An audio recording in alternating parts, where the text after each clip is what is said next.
All right. Okay, good afternoon. This is Senate Institutions. It's Friday, February 21st, and we are continuing our conversation and witnesses about S69, which is an act related to age-appropriate design code.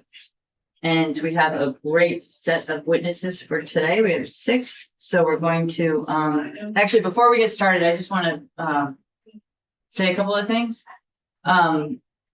We have talked about the responsibilities or abilities of parents to provide a lot of this protection. And I agree. I just want to make it clear that I agree. Parents need to be involved. And what I also want to make clear is that it's not an or basis. It's not parents or the technology itself. It's parents and the technology itself, and possibly the schools. This technology is very complicated, obviously, and it's almost like the right to repair, where we can't, the public isn't able to, even if we had the skills to recode some of the algorithms, we don't have access to those algorithms. So I am very passionate about this legislation because it will benefit both the parents and the kids who are subject to it. But I don't in any way want to minimize the importance of parental guidance. And then the other thing I want to talk about briefly is the businesses, because last year we had a data privacy bill that would have impacted some of our local businesses. This bill really does not. We don't know of any Vermont companies that would be impacted by this bill. This bill focuses on social media companies. And so, and as far as we know, there may be some person looking at their house who's making an app that would be applicable. But the social media companies are not companies that are in Vermont. So I just want to make that clear, because I had talked about having a very specific example of the impacts on a business in Vermont, and there isn't one. So we can't, we don't have that. So all of you who have businesses, it doesn't apply to you unless you are doing social media. Okay. Is that good? All right. Thank you. So let us go to our witnesses. And the first person is Gaia Bernstein. Hopefully I'm pronouncing your name correctly. Who's a policy professor of law at Seton Hall University. And so thank you so much for being here. You testified previously, and we really appreciated that last year. But thank you for being here. We'll introduce ourselves. I'm Wendy Harrison. I represent the Wyndham District, and I'm chair of this committee. Senator Russ Ingles, Essex District. Senator Joe Major, Windsor District. Senator Sam Bowes, Orleans County District. And our other member, the vice chair, will join us when he is able to later on. So good afternoon, everybody. It's good to be back here. I am Gaia Bernstein. I am a law professor and co-director of the Institute for Privacy Protection and the Gibbons Institute of Law, Science, and Technology at Seton Hall Law School. I'm also the author of the book Unwired, Gaining Control Over Addictive Technologies. My legal scholarship focuses on addictive technology platforms and the regulation of social media. Thank you for having me testify before you again. In the years since I last testified, an important movement emerged. It is both a grassroots movement of parents and a legal political movement. This movement has made significant inroads, protecting kids from compulsive screen use and online harms. As a result, multiple US states and cities, as well as countries internationally, adopted laws to ban the use of phones in schools. In addition, states across the country, as well as Congress, considered and passed laws to protect kids from online harms, particularly on social media. In my testimony today, I will first discuss the business model, which many technology companies follow, and how it leads them to design their products to addict kids. Second, I will explain why laws like the Vermont Age-Appropriate Design Code Act can destabilize this business model and protect kids from excessive screen time and other online harms. Third, I'll explain why the tech industry will not self-regulate, but instead tries to shift the blame and responsibility to parents. Finally, I'll talk about why the Vermont Act does not violate the First Amendment. So first, to the business model. We all know that we and our kids spend many hours on screens a day. Teens spend an average 8.5 hours on screens. This is not a coincidence, but the result of the business model, which emerged on the internet over 2 decades ago. Tech companies give us products for free. They give us Gmail for free, they give us Instagram for free, but we pay with our time and our data. While most industries rely on physical materials as their resources, the tech industry is different. It uses us as its resource. Tech companies need to keep us online for as long as possible, so they can collect as much data as they can on us. Then they need to keep us on so they can target advertising at us, because their revenues depend on us purchasing the services and products advertised. The tech industry makes especially large profits from keeping our kids online. A recent study revealed that social media companies alone make $11 billion a year from revenues derived from minors. To keep us on for as long as possible, the tech industry manipulates our deepest human vulnerabilities. For example, they take away our stopping cues through a design feature called the infinite scroll. If you go on Instagram or X, there is never an end to a page. You keep going and going. There's no natural place to stop. The design is based on a well-known psychology experiment. Researchers gave one group a regular bowl of soup, and they gave another group a bottomless bowl of soup. The group that got the bottomless bowl ate 73% more soup and didn't even realize it. They had no stopping cues. By using the infinite scroll, the tech industry took away our stopping signals all over the internet. Extending users' time online is crucial for tech companies. They use the algorithmic feed to determine what keeps us online and expose us to that. For example, when they learn that anger keeps users online for longer, they expose them to what makes them angry. When they learned that kids are attracted to risks, the algorithm exposed kids to risky activities, like the infamous TikTok choking challenge, which led some kids to their death. When you become an industry resource, your best interests are irrelevant. In fact, in a recent lawsuit against Meta, an internet company email dated 2018 was made public. In the email, Meta put a value of a 13-year-old at $270. This means that they manipulatively take over so many of our kids' waking hours to eventually make $270. Now let's turn to the second point. Why are laws like the Vermont Age-Appropriate Design Code Act important in addressing the issue? Since the business model is based on the collection of data, extending users' time online, and targeting advertising, any laws that restrict these activities destabilize it. These kinds of restrictions make this business model less lucrative and less profitable, and can incentivize tech companies to shift away from this harmful business model. The Vermont Age-Appropriate Design Code Act is designed to do just that. It makes it harder to collect kids' data. For example, it requires tech platforms to make the highest privacy options the default option. Studies show that people don't tend to change the default option, partly because it takes so much effort to study the alternatives, and partly because they assume the default is the recommended best option. Setting privacy protection as a default at the highest level would make it harder for tech companies to collect data.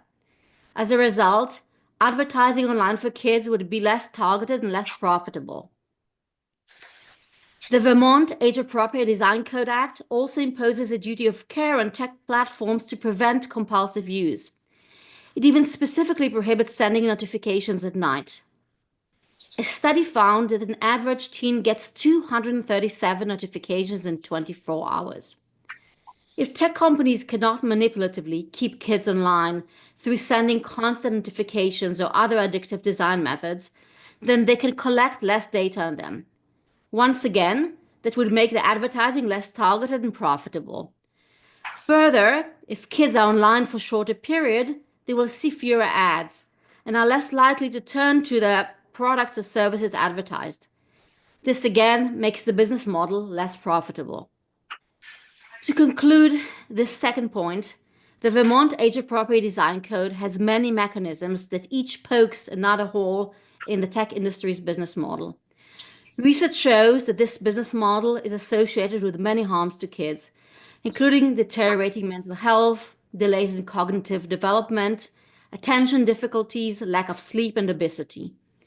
The tech industry's business interests are deeply entrenched here. But these restrictions coming from Vermont and many other states will apply pressure to start envisioning a different internet for our children. Turning to my third point, tech companies will not self-regulate and make these changes on their own. In my book, Unwired, Gaining Control Over Addictive Technologies, I looked back into the battle against tobacco, against junk food. I looked at the tech industry and the fight to protect privacy. My research shows that there are certain strategies that these industries used. A main one is shifting the responsibility for the harm to their consumers.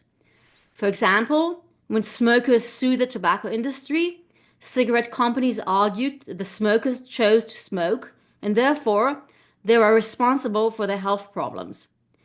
The tobacco industry also came up with solutions, like the filtered cigarettes, which it advertised as exactly what the doctor prescribed. The technology industry is now implementing this strategy. Tech companies are trying to place the responsibility on us, especially on parents, for the time their kids spend online. They do so by giving parents parental controls.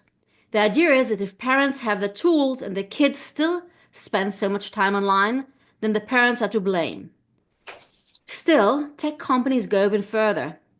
While tech companies prefer no regulation at all, if forced to select regulation, they prefer laws that place the sole responsibility on parents by mandating parental control tools. They do so because, once again, this lets them shift the responsibility to parents. But also, as I explain in my new article, Gatekeeping Screen Time, tech companies know that parents cannot alone effectively protect their kids. While parents have done their best using parental control for years, kids' screen time just keeps trickling up. I want to emphasize here that the Vermont Age-Appropriate Design Code does not fall prey to this tactic. It is something important. It keeps the responsibility to protect kids where it belongs, with the tech industry. In the last part of my comments, I want to briefly address the First Amendment challenges. As you know, the technology industry challenged different laws designed to protect kids online on First Amendment grounds. This is not surprising. In recent years, corporations exceedingly use the First Amendment as a legal sword to avoid regulation. But we must remember that the First Amendment was crafted to protect freedom of speech, not abusive designs. Laws that restrict tech companies' design do not regulate speech or content. They are in essence a set of safety regulations, like those regulating the paint on kids' toys. For example, going back to the infinite scroll, regulating a design feature that does not let you ever get to the end of the page does not burden expressive speech. The tech industry's argument that laws regulating harm to kids violate the First Amendment is out of line with deeply embedded legal traditions. States have always used their police power to protect kids' health and well-being. If states cannot do so, they will no longer be able to prohibit kids from gambling, or even from buying cigarettes, or from vaping. I would like to end on a personal note, taking off my law professor hat for a moment. I'm also the mother of 3 kids who were born into an era of online connectivity, smartphones and social media. My kids' generation has been in front of screens for over a decade, plus a pandemic, and they're paying the price for this. We need to act fast. In the last year, we saw significant progress as well as setbacks as the tech industry fought back to avoid regulation. We've also learned a lot. We've learned which laws that protect children can pass First Amendment scrutiny. And importantly, we've learned that this is a bipartisan cause because all parents care about their children. Eventually, Congress may pass a federal law, as it nearly did last year when the Senate passed the Kids Online Safety Act, KOSA, with an overwhelming 91-3 majority. But until this happens, we do not have the luxury of waiting any longer. By enacting the Vermont Age Appropriate Design Code, Vermont can be an integral part of this movement and act now to protect the current generation of kids who've been sitting in front of their screens for far too long. Thank you. Thank you. That's very helpful. Do we have questions? Oh, thank you. I just want to clarify one. You said the 8.5 hours of time of teens. Is that in a day, a week? That's in a day. A day. 8.5 hours of a day. Okay, I'm letting that. And then the meta value of a teenager, is that the income that they get, $270? That's what they will make off one child over a lifetime. Over a lifetime, okay. All right, I've been looking for that number. Thank you. Sure. All right, so that's terrific. Oh, yes, please. Thank you. Hello, Professor. Are you familiar with the constitutional argument that software itself, written software, is covered under the First Amendment? I've heard that at a handful of places, and I'm trying to get some opinions on it.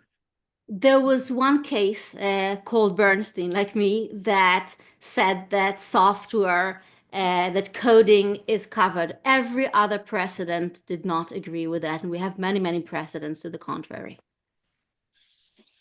Good question. Any other questions? All right, thank you very, very much. Really Sure. appreciate your time. Thank you for having me. All right, so now our next witness is Dr. Heidi Schumacher, general pediatrician, American Academy of Pediatrics, and with the Vermont Medical Society. So thank you. I know your schedule is very tight, so we really appreciate you making time for us. Thank you so much. Chair Harrison and members of the committee, again, my name is Heidi Schumacher. I am a general pediatrician, and on behalf of the Vermont chapter of the American Academy of Pediatrics and the Vermont Medical Society, I'm really honored to be with you here again to express the strong support of Vermont's pediatricians for the Vermont's Kids Code. As pediatricians, we are committed to supporting the health and well-being of young people and their ability to thrive. And it is for this reason that the Vermont chapter of the AAP and the Vermont Medical Society support the common sense measures in the Vermont Kids Code to implement privacy by design and privacy by default and safety by design protections for kids as they interact with their peers and the world online. As you all, of course, are well aware, in the year 2025, children and adolescents live in an increasingly digital world. In the 2021 Youth Risk Behavior Survey, 73% of Vermont's high schoolers and 57% of Vermont's middle schoolers reported spending 3 hours or more a day on screens, including social media. And even for younger age groups, digital media, as we all know, is omnipresent, and use of algorithm-driven apps have risks. On a personal note myself, I will never forget a few years ago when I put my then 4-year-old son, set him up to watch a Thomas the Tank Engine, like a children's cartoon, video on YouTube while I prepared food on the other side of the room. We had set up all of the age-appropriate restrictions per the app's instructions to ensure that when that video ended, only other age-appropriate content would be available to him. But a few minutes later, I heard inappropriate language blaring from the screen. Adult content had broken through YouTube's age filter and was beaming into my 4-year-old's wide eyes. If, as a pediatrician interested in this work who was 10 feet away from my son, I was unable to successfully protect my own child from content on digital media, how can we possibly expect other parents and caregivers to be continuously responsible for the safety and privacy of their youth online? No, there is no doubt that social media can play and does play a positive role in the lives of many young people as well, expanding their social networks, allowing marginalized youth in particular to find powerful, positive connection beyond their immediate in-person community. But in too many cases, young people find themselves spending too much time on social media, and themselves admit this, but they find themselves unable to unplug because of the features that Professor Bernstein was just speaking about, which intentionally are designed to keep them on the screen. While spending so much time online, they are being regularly exposed to dangerous content and unhealthy habits, again, many referenced by Professor Bernstein, that pose a direct risk to their health and well-being. In the 2021 Youth Risk Behavior Survey, 29% of Vermont's middle schoolers and 17% of Vermont's high schoolers reported being bullied online, with significantly higher rates among females in both groups. Such bullying has been directly correlated with higher rates of depression, anxiety, and suicidal intent. And nationally, 25% of 9 to 17-year-olds report having had an online sexually explicit interaction. Much of the motivation, again referenced by Professor Bernstein, of these social media platforms and these design features which intentionally facilitate prolonged use is financial. Social media companies collectively made over $11 billion in US advertising revenues from minors alone in 1 year, according to a recent study from the Harvard Chan School of Public Health. Our kids, Vermont's kids, deserve better. The Vermont Kids Code would put in place common sense measures to improve young people's digital experiences by requiring tech companies to implement privacy by default and safety by design protections for children and minors. This means not collecting or selling kids' data, setting high privacy standards by default, and avoiding manipulative design. Government safety measures are already in place for other everyday items that our children use, like car seats, vehicles, and we should use similar logic when supporting safety in young people's digital lives. In summary, thank you again for the opportunity to share that the Vermont Medical Society and the Vermont chapter of the American Academy of Pediatrics urge your positive vote on the Vermont Kids Code bill. Our children's online safety and well-being depend on it. Thank you so much. Thank you so much. Questions? No. Yeah, that you were very clear and very concise too. So I really appreciate that. And I know you have a busy schedule, but it's so important to hear from the pediatricians and the medical society. That's obviously you all see kids in distress and kids not in distress. And it's just really helpful. And your story about your son, it's really helpful too, unfortunately, but it's helpful that you're a mother and you had that experience. So thank you on behalf of the public for sharing that. Okay. All right. So thank you very much. And we're going to switch the order, because we have scheduling requests. So Ava, is it Ava or Ava Smithing? It's Ava. Ava. Okay, great. So so you needed to go sooner. So we're making that happen, and thank you for being with us. And you're here as a student too. Well, I graduated in 2023. I represent students. Okay, great. So let us know what you think about this bill and how social media is impacting your life and others. Yeah, thank you so much for inviting me to express my support for the bill. My name is Ava Smithing. I'm the advocacy director at the Young People's Alliance. We're a youth-led and run nonprofit dedicated to leveraging youth perspectives and policy conversations that impact us. So I say that I have the best job in the world, which is liaising between our student bases across 4 states and about 30 campuses and you all in my legislative advocacy work. Our organization has worked closely on the proposed Kids Online Safety Act and related data privacy bills at the federal level over the past 2 years, and I'm really grateful for the opportunity to speak in support of S69 and share my personal experience as a young person harmed by social media's exploitative and predatory business models, as this is the best way I'm equipped without time to get a law degree yet to help you understand the necessity of this bill. I was one of the many teenage girls who grew up on Instagram and consequentially suffered from an eating disorder. My multi-year struggle, that is what led me to work at the Young People's Alliance. And this, in combination with my learned expertise on the regulatory mechanisms, social media industry, and the research which drove you all to write this bill in the first place, is what put me in front of you today. I was 10 or 11 years old when I first downloaded social media. The decision to click the download button was driven by what the platforms promised.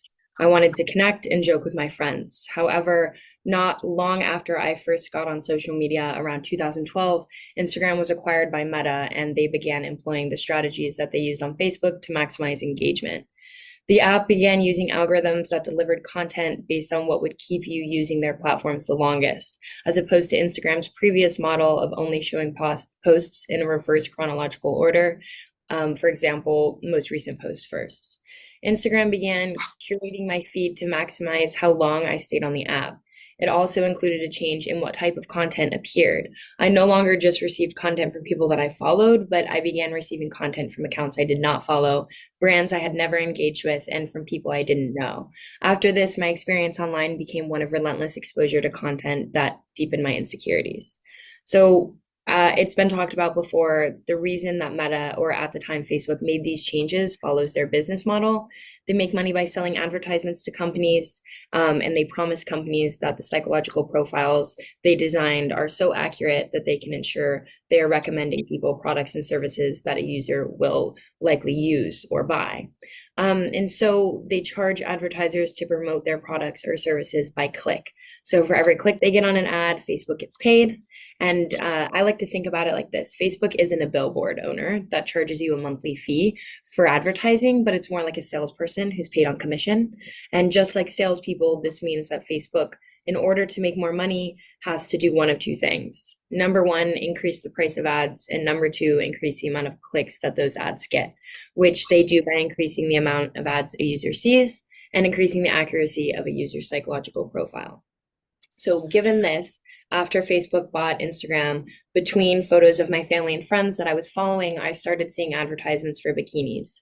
I was 12 years old, an awkward age, I was insecure, and the large amount of likes and comments on these advertisements and posts led me to realize the implicit message underlying all of them, that my worth was tied to my appearance. So I began to think I wanted to look like her, and naturally, therefore, paid more attention to these negative posts than others.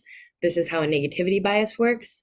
As humans, we're adapted for survival. Evolution has designed us so negative experiences are more salient and important to us than positive ones. Social media companies have discovered how to exploit this and profit from it. And therefore, their algorithms input what we look at and how long we look at it, and output an assumption about what our preferences and interests must be based on that. So when I hesitated on a bikini ad, social media's automated decision-making system wrongly inferred that I wanted more of that content. Then they stored this assumption as data and linked it indefinitely to my profile. I was then recommended more and more of this content that made me feel ashamed of my own body. This is the first way that data is weaponized against users, by falsely assuming that what we spend time looking at is what we want to see more of. It's important to point out that this didn't require any direct engagement with posts. I wasn't liking, commenting, or sharing. I was just spending more time on this post before moving on to the next in the endless queue. The next way that data is weaponized against users on social media is through a process called collaborative filtering.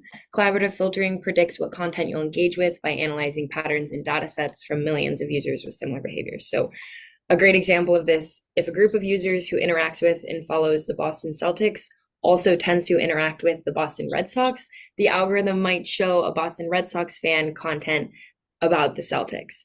In my case, it was much less innocent than sports, because users who lingered on these bikini ads also frequently interacted with exercise content. So the system predicted that because I looked at the bikini ads for a long time, I would likely also be interested in this exercise content, regardless of whether or not I actively sought it out. This created a reinforcing feedback loop that shaped recommendations and gradually led me towards more extreme content over time. So it started with bikini ads, then exercise content, then diet tips, and then posts about skipping meals, and then posts about how to hide skipping meals from my parents. And it got worse and worse until I was shown posts that are quite frankly, too difficult to recount. And I never chose this. My dad chose it for me. At 12 years old, I didn't understand how any of this worked. I just clicked yes after scrolling past the endless pages of legalese and terms and conditions and assumed that because this is what I was seeing, it's what I was supposed to be seeing. The woman in these images must have been what the world expected of me, and therefore I would follow their instructions to conform. My story is sadly not unique. Each young person on social media is exposed again and again to their biggest vulnerabilities because their attention is tracked and stored. So my younger brother, for example, sees videos of people getting hit by cars and buses and people getting brutally murdered on his TikTok feed. He never liked, commented, or shared these videos, but as the cliche goes, you can't look away from a car crash. And now we know on these apps, you can't look away from what you're forced to see more of. So this is not only because of the content itself and the implications I just described, but it's also because of the data these companies collect, the models they build using that data, and the features that they have created in their service to keep users addicted to scrolling. So I was unable to put my phone down, not only because of my desire to fit in, but also because of the way that social media delivers this content through a variable reward system. It's the same psychological trick that's used in slot machines. Social media platforms mix content that they know will trigger both a positive and a negative reaction, which creates an addictive cycle where just the anticipation of a dopamine hit from a positive piece of content will keep you scrolling in a way that your brain registers as pleasurable. So the randomness of never knowing when you'll see something that gives you a little hit of dopamine will keep you scrolling just in case. And as data is consistently updated and reiterated, in my little brother's case, they saw that he might react positively to a car crash, or in my case, I might react positively to a piece of eating disorder content. This is constantly updated, and the system can then perfectly calibrate what to show me next based on that. I want to take this moment to be very clear, because I've talked a lot about content. The harm that I experienced was not just the content that I saw, it was how often I saw it, how much of it I saw, and how quickly it changed my perception of who I am and who I should be. The combination of the hijacking of my negativity bias, the use of collaborative filtering, and the variable reward system were the perfect storm to keep me essentially a money-making machine to these platforms, which is why I believe S69 is so important, because these protections are content neutral. They don't tell platforms what they can or can't show. They simply ensure that our most vulnerable personal data isn't exploited to decide how often we see content that we never searched for. By regulating the collection of data that powers content recommendation systems, this bill helps to give younger users the control they need to be empowered online. It also limits the data companies can collect and how that information can be used. So instead of collecting every piece of data imaginable to determine that a bikini advertisement was what I was most likely to click on, the data can only be used for necessary services and features of which the minor is knowingly and expressively engaging with. I believe if this bill were passed in my home state of Tennessee or federally when I first downloaded Instagram, the data that was collected about me would not have been used to recommend content that I didn't choose, and the platforms wouldn't have led me down that pipeline to eating disorder content. Young people do not have the choice to delete social media to avoid these pitfalls. These platforms are deeply integrated into the lives of youth who are peer sensitive and do not want to be left out of what their friends are doing online. And they have very little ability on top of this to self-regulate emotionally and know when they would need to get offline. Youth need your help because of this to make sure that they can socialize in a way that doesn't threaten their well-being. I firmly believe that I'm lucky to be alive today and that I got the help I needed before the algorithm brought me any further. But I did lose 10 years of my life to these manipulative platforms in exchange for maintaining a social life, a trade-off which I don't know as if I would have made again today. Young people today, and I think this is really important, have no way to know that these platforms are not built for them because they've never been exposed to platforms. I barely remember, as somebody who was born in 2001, what life was like before these platforms took over, but I know that all of you on this committee do. And therefore, I urge you to stand up for our youth when the federal government and these companies fail to do so, using this memory. Last April, I shared a really similar story to the one I have just told you to the House Energy and Commerce IDC subcommittee. And while I'm truly grateful for their and your consideration and my ability to be here today to tell you this and then to tell them that, I wish more than anything I didn't have to relive this pain again and again and again. But every year Congress fails to act, more young people are harmed. So here I am. And I believe that Vermont has a strong opportunity to lead where the federal government has not, and be a leader in strong privacy-driven legislation to protect youth online. We need S69. Without data protection, social media companies will continue to collect, store, and use our insecurities against us for profit. This bill is a step forward towards stopping that exploitation, and I urge you, and we'll say the word please in this sentence, please pass this bill. Thank you very much. Thank you very much. I'm sorry you have to relive this to tell us about it, but it's really important for us to hear these stories. And they still have your data, right?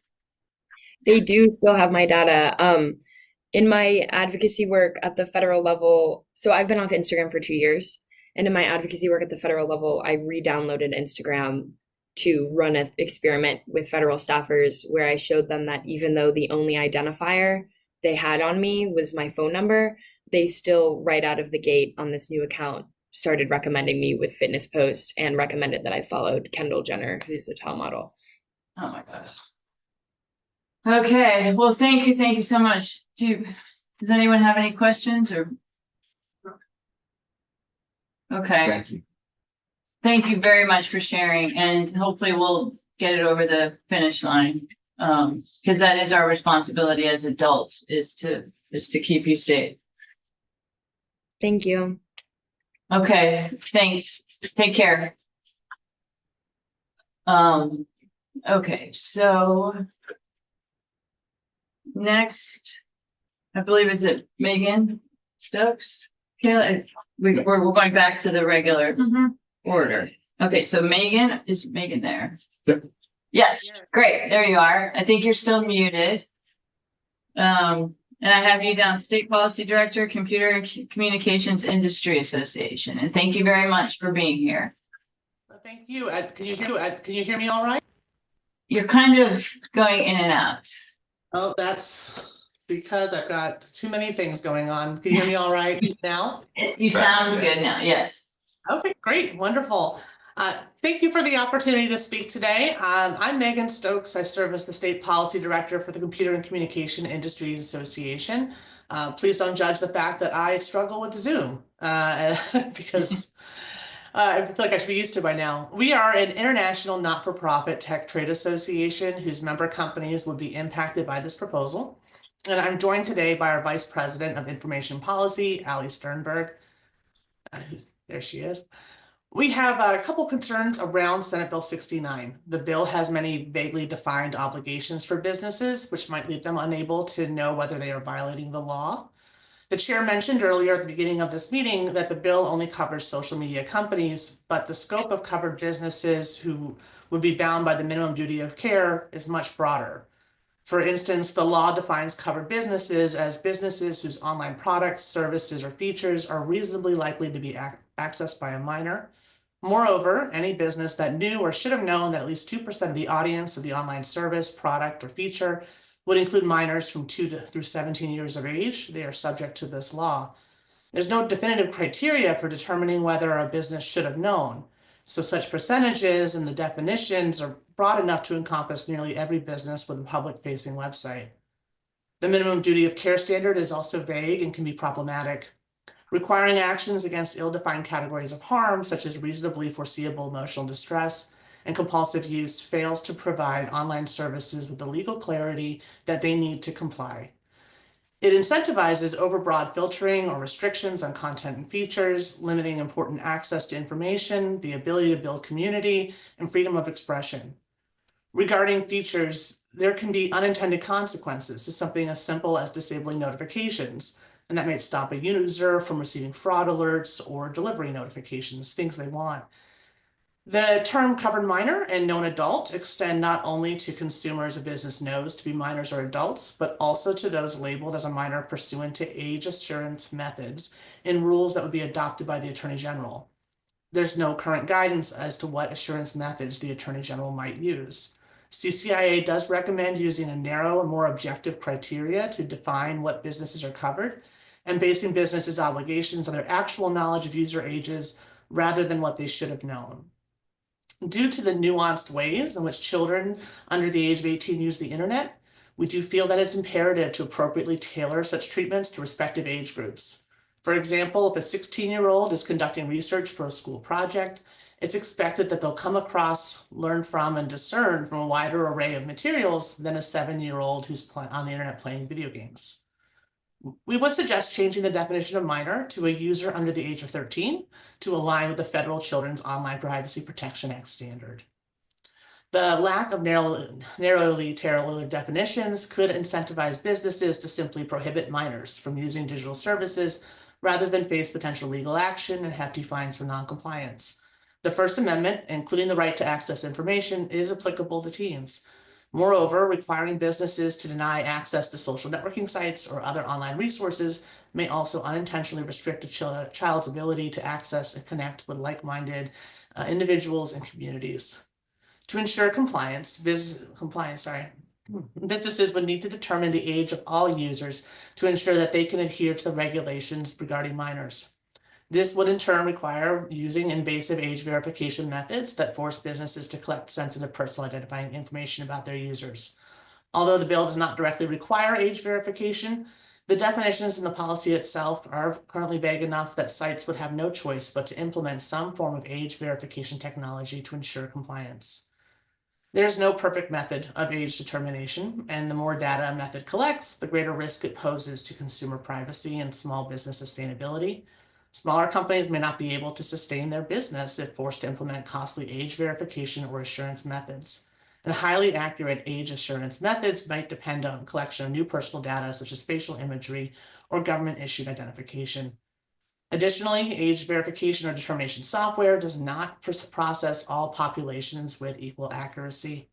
The National Institute of Standards and Technology recently published a report evaluating 6 software-based age estimation and age verification tools that estimate a person's age based on the physical characteristics evident in a photo of their face. The report notes that facial age estimation accuracy is strongly influenced by algorithm, sex, image, quality, region of birth, age itself, and interactions between those factors. They have false positive rates that would vary across different demographics, generally being higher in women than compared to men. CCIA encourages lawmakers to consider the current technological limitations in providing reliably accurate age estimation tools across all demographic groups. We're also concerned that this measure may be premature, as recent state legislation that would implement online age verification or estimation measures is currently facing numerous constitutional challenges, and multiple federal judges have placed laws on hold until those challenges could be fully reviewed. These states that there would include Arkansas, California, Mississippi, Ohio, Tennessee, Texas, and Utah. Most notably also would add Maryland to that list. CCIA anticipates that these forthcoming rulings may clarify which age determination requirements are constitutionally permissible. CCIA therefore recommends that lawmakers permit this issue to be more fully examined by the judiciary before burdening businesses with legislation that risks being invalidated and passing on expensive litigation costs to Vermont taxpayers. We do appreciate the committee's consideration of these comments. We stand ready to provide any additional information as the Vermont legislature considers proposals related to technology and privacy policy. Thank you for having us. Okay, great. So you are providing written testimony too? Correct. I sent that over to Kayla this morning. Great. And is it Allie, did you want to say something also, or are you here for questions or? I'm happy to answer any questions, or we can, I think our written testimony has citations that back up a lot of this, but we're always happy to be a resource on the legal and policy side of things. Okay, great. I just have a question about what businesses do you know that are in Vermont that would be impacted by this? Sure. So if you're looking at the definition of covered business, it was just businesses who's on, and I want to make sure I've got it correct here on the bill text as well. Well, I can read it. It's, business that develops and provides online services, products, or features. It's not someone, it's not a business who sells shoes. It actually is. It actually is a business that sells shoes because that's how business is done now. Okay. That's not what our attorney says. Okay, So- well, it's because. So your attorney we'll isn't in talk about business. that. Your attorney isn't in business. That's how business is done. It's not done by newspaper ads anymore. Right. Radio, it's done by internet sales or whatever. So Right, but those are not the businesses that are, it's any business that goes and attracts people and or people that come to their websites to try to do business. that is not what our attorneys, say. So we'll have that conversation more, but, so either one of you, Megan or Ally, do you have an idea of businesses in Vermont? Yeah, so I'm just looking at the definition, which was for, make sure I get the right page 4, and starting on line 13. For covered businesses, that was basically the definition of a business that conducts business in the state whose online products, services, or features are reasonably likely to be accessed by a minor. That could be pretty broad in our mindset. So I could think of, and I was dreaming of vacationing a couple of days ago, and I was looking at going up to Stowe Mountain and going skiing. And that could be if you were advertising a kids club, if you're advertising senior, senior high school, senior lift passes. You're now looking at having a minor who's going to be looking at your website and would be accessing different services or features there. Okay, so let me just be very clear. The intent of this language, and we'll talk to our attorneys, and maybe we need to make this more specific. But the intent of this language is that only online services. So for example, if Stowe had a game that was played online, that would be covered. That kind of thing. That's targeted towards kids. It's very specifically social media type activities. It's not services. It's not things like consumables. It's just online activities. It's every business, Madam Chair. That is not, well, I'm telling you, that's not the intent. So obviously we want our language to show the intent. So do you have any, like Facebook, Meta, I know they're the same one now, but those, it's that type of usage that is contemplated here. Okay, so I think if you're looking at narrowing the definition, which sounds like that might be something that would be appropriate to meet your intent. The other thing to think about is, do you have any folks in the state who are developing apps?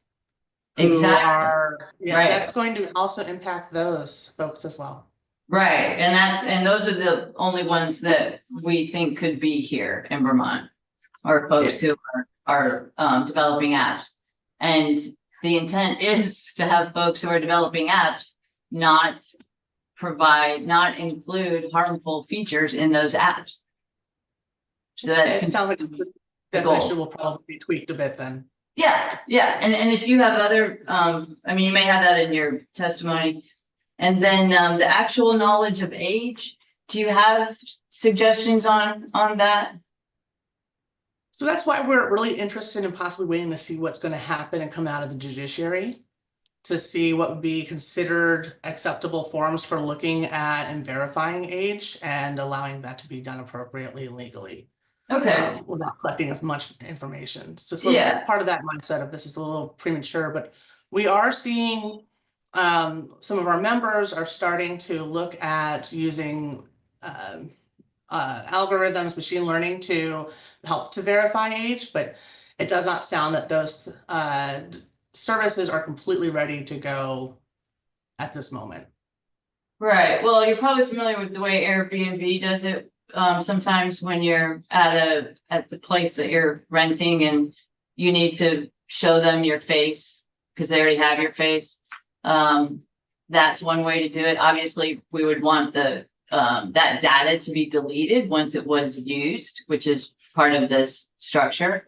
But that's a way that's already being used. And that's always been an interesting idea because you have to provide this information and then it must be deleted. So therefore, how is the business able to help show that it's compliant? We did check this. We can now show you that, hey, this is an adult behind this account, and not somebody who has a fake ID or somebody who gamed the system or something along those lines. So it's an interesting thought process as we go through there. Yeah, and I think we have examples, especially in banking, of that sort of very careful use of data and protective use of data. We have those examples, so we can look to that, and I'm sure our businesses can be creative and figure that out. Any questions? Do you have any questions? All right. Senator Major, I thought you had your hand up. No? No. Okay. Thank you. Actually, Oh, maybe I do okay. have one. Senator Hi, Dunn. Megan. So you mentioned all the court cases that is being challenged in other states. In your opinion, would some sort of clause or section added to the bill that if it were to pass, that would keep it dormant until such a time that those cases are resolved, and then it would have to come back to the legislature for a check back and like a future vote? Would any sort of section or amendments be helpful in that case? I think when you're looking at that, there's a couple ways to approach it. One would be doing a longer out effective date. That is something we might want to say, hey, or possibly kicking into a study to look at, hey, we do want to approach this. We want to approach this in a way that's not going to lead to litigation. That might be another option as well. I think right now I am not super involved with the cases, so I'm not sure where they are in the timeline, but I do know that several of the bills and the laws have been put on hold as things are worked out. So either a longer term effective date where you're looking at, hey, maybe 3 years, 2 years, 1 year, no, 1 year and a half, or something along the lines of let's put this to a study bill first, so that once things are done in the judiciary, it can be an easy method where just repackaging and setting it up. Okay. Any more questions? All right, great. Thank you very much. This has been very helpful. Appreciate Thank you your very much. Okay. So my agenda.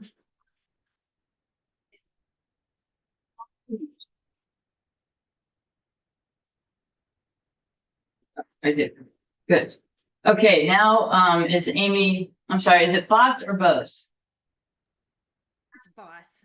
Okay, thank you. Amy's the Director of State and Federal Affairs of Net Choice. So thank you very much for being here, and let us know what you think. Yes, thank you so much for having me, Chair, members of the committee. Again, my name is Amy Boss. I'm the Director of State and Federal Affairs at Net Choice. We're a trade association dedicated to making the internet safe for free expression and free enterprise. We do share the sponsor's goal of protecting minors online. However, we must oppose S69 in its current form. This bill largely mirrors California's unconstitutional AADC that courts have already prevented from taking effect. This bill raises constitutional issues under the First Amendment by requiring websites to determine whether they are reasonably likely to be accessed by minors and implement extensive content restrictions if they meet a 2% minor user threshold. This bill would effectively force most online services to treat all users as minors. The Supreme Court has repeatedly rejected such sweeping attempts to restrict online speech, yet this legislation would force websites to limit speech for all users based on potential minor access. S69 presents websites with an impossible choice. Either they can proactively censor broad categories of constitutionally protected speech, or they can force users to submit sensitive personal information for age verification. The censorship option would require websites to restrict access to vast amounts of constitutionally protected speech that might be considered, and this is the bill's term, emotionally distressing to minors. I don't think that this is the sponsor's goal, but does this include, coverage for current events, war, climate change, political conflicts? I think this needs to be clarified. Age verification also creates severe privacy and security risks.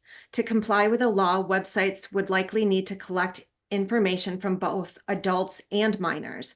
This data collection requirement creates new vectors for identity theft and security breaches, while actually reducing privacy protections for the very people the bill aims to protect. At the end of the day, Vermont's AADC suffers from these same fatal constitutional defects that have led courts to enjoin similar laws nationwide that were mentioned earlier. Its content-based restrictions on protected speech cannot survive strict scrutiny. Its compelled speech mandates violate the First Amendment, and its vague standards and vague definitions could potentially chill vast amounts of lawful expression.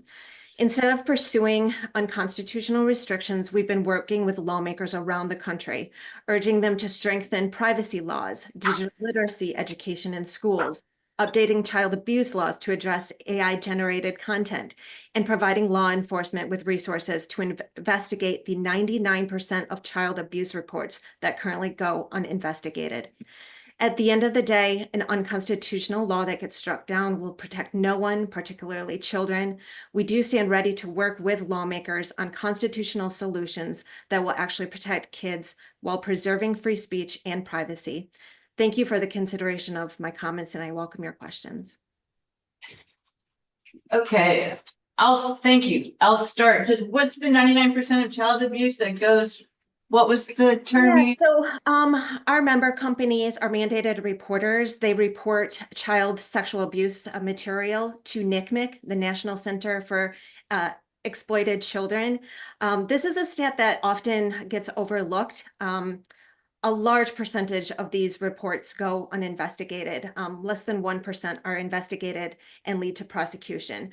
So we've been working with lawmakers at the state and federal level to hopefully beef up some law enforcement resources. There's a bill at the federal level called the Invest in Kid Safety Act that we've been huge proponents of, and we hope the federal government can act in this area as well. Interesting. So your clients are mandated reporters? So social media companies are mandated reporters. They are required to report CSAM images to NCMEC. So which social media companies are required to do that? So I don't know what the threshold is. Our member companies, which we have about 40 plus members, I'm aware of all the big companies need to report this material under federal law. So all of the big companies are required to report this material. Is that what you're saying? Yes, to my knowledge. And this isn't a trick question. I'm just yes. Yes. That is the current law that they have to report. Interesting. Okay, that's good to know. Okay. Do other folks have questions or comments? Yeah. Yes.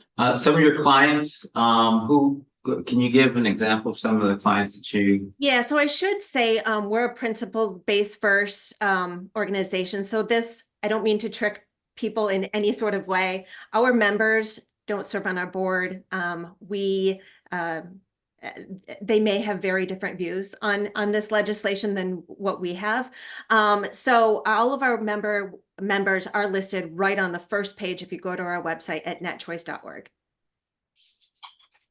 Can you give a couple of examples of who you represent? Sure. I've gotten in trouble for not naming some people and excluding some people. And no, I mean, it's just us. So we have social media companies and e-commerce companies as well. So Google, Meta, our members. We have some smaller companies as well.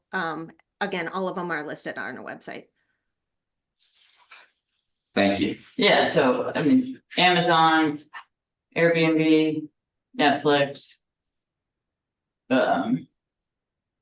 YouTube, Meta, eBay, Google. And again, I will say, just being principled first organization, I can't speak for all of our members. They may have different views on this. So hopefully you are working with them as well directly. Yes, well, we're Okay. we want to hear from anyone who wants to talk to us. All right, anybody else? questions, comments? Okay, thank you very much, Amy. All right, and Ava testified already, so now we will have our actual in-person person. Jason Van Dries, who's the Chief of Staff of Front Porch Forum. Yes, please come to the chair. Thank you. And I would think we're all aware of Front Porch Forum in this room, yeah. All right. Thank you, Senator Harrison and members of the Senate Institutions Committee for inviting me to speak today. I'm testifying in my capacity as the Chief of Staff of Front Porch Forum, which is Vermont's statewide neighbor network. We're a mission-driven Vermont Public Benefit Corporation. Our mission is to help neighbors connect and build community. Front Porch Forum is Vermont's biggest and most trusted neighbor-to-neighbor network in a state with 270,000 households. We have 240,000 active members, which is roughly 1 in 2 Vermont adults. These include over 15,000 Vermont businesses and nonprofits that have joined Front Porch Forum, nearly 2,500 Vermont public officials, among them 18 sitting state senators and 96 state representatives. I'm testifying today in support of the age-appropriate design code, fundamentally because Front Porch Forum is a mission-driven company, and a core part of why we exist is to use online spaces to strengthen real-world relationships within communities. Success for us is when a critical mass of adults in every Vermont community spend 5 minutes or so a day reading their forum, catching up on what's going on with their neighbors, and then they close their computer, put down their phone, and engage in real life with the people around them. This is, of course, in many ways the opposite of the business model of most, if not all, big tech companies. As they see it, the more time we spend online, the better. And you've already heard folks with much more expertise in that than I have, talking about the negative impacts of the addictive design of big tech social media. From developing deeply invasive profiles of our online activity to pushing outrage-inducing content that's extremely hard to look away from, they know how to keep us engaged whether we want to or not. And I'd like to add just a bit in my testimony here, if I may. Tell me if this is not appropriate, in response to the testimony that was just given by folks representing industry. And what I want to say there is that they are really doing the classic thing for industry lobbyists, which is to throw a bunch of worrisome sounding facts at you to distract from the core issue at hand. Because the core issue at hand is that their clients, their members, their funders, aggressively and intentionally target young people in order to A, make money off of them, and B, hook them early so that they have lifetime customers for their products. And anything about age verification or what is or isn't constitutional is a distraction from the fact that they're doing something deeply, deeply immoral and horribly damaging. And that needs to be stopped. And there are very much ways to do it in ways that align with our Constitution and align with protecting privacy. And any arguments to the contrary are just blowing smoke. Now, back to my testimony. Yes. I just want to, how do you guys monitor, like your stuff on there? You have some, what some people would call inappropriate stuff as far as people looking for engagement and different types of entertainment, human entertainment. And how do you gauge that when you have a young child that might go on there and go onto the internet and look? Do you on Front Porch Forum? Yeah, do you have anything like that to stop them from doing that? It's a great question. There's a number of things we do. One is Front Porch Forum is very hands-on, which is completely different from the big tech companies, as in fully half of our staff, we have 30 staff here in Vermont, half of them are online community moderator team. So they look at every account when someone signs up. And they will look for any signs that someone is under 14, which is our cutoff age for even joining Front Porch Forum. You're not allowed to join if we have any indication that someone's under 14. So it'll periodically happen that someone will say, will join and post, and their first post will say, "Hi, my name is so and so, and I'm 12 years old, and I'm just starting to babysit, and I'd like to, find blah blah blah, and here's my phone number, and here's where I live." And we email them back and say, "We're sorry you can't join because you're under 14. Even if you're over 14, we won't allow you to post your home address and your phone number because that's not good practice for a minor." So specifically with regard to minors, we watch very carefully for anyone under But they age. get through though, right? They keep on going, they don't tell you they're 12 and all that, and they get through and they keep going and they Yep. keep going and they keep going. So how do you find out? But you shouldn't have to worry about it anyways, because you're not gonna be involved with this bill anyway, right? Because we've heard that. No, a Right. tiny fraction of our members are under 18. But you don't know that, right? We do. Don't. We've- How do you know that? We've surveyed our members. Okay, but in this phone right here, and they just go in there and they just do it and they go all the way through and then you're engaging. So how do you know? Yep, somebody has to join Front Porch Forum with their full name and their full address. And then once they join, they receive their daily forum for their town, whichever that is. And one of the core things that differentiates us from the companies that this legislation is aimed at is that one, there's a limit to what you get every day. When you get to the end of your daily forum, that's it. There's no infinite scroll. It's not addictive. We don't try to keep you engaged. We give you 5 minutes and done. So that's a fundamental difference that distinguishes us from some of the things that this legislation is explicitly designed to address. Another is that we don't profile our members, meaning we don't watch what people click on, what they paused over, like the young woman described happening to her on Instagram. We have no idea what our members are interested in, and that's very much on purpose because what they're interested in is their business, and they get to see what their neighbors are posting, decide what they want to interact with without us pushing anything at them. And that again is a core difference from what we're talking about here. The big tech companies. Last question. Okay. Sure, go ahead. You can absolutely positively say, that there's nobody under 14 years old going to places in your Front Porch Forum where they shouldn't go. You know that. The key thing there is shouldn't go. There's really nothing on Front Porch Forum that is going to be harmful for minors. Okay, I think some people disagree with that. Okay, I think if you were to look at the We scope had of, somebody up there with about a bathing suit and all of that, Right. and all of that, so. there's none of that on Front Porch Forum. Okay. The only things we only introduced images onto Front Porch Forum, I believe, a year and a half ago, and they're only for certain categories. It's for lost and found, for sale, free items, and wildlife.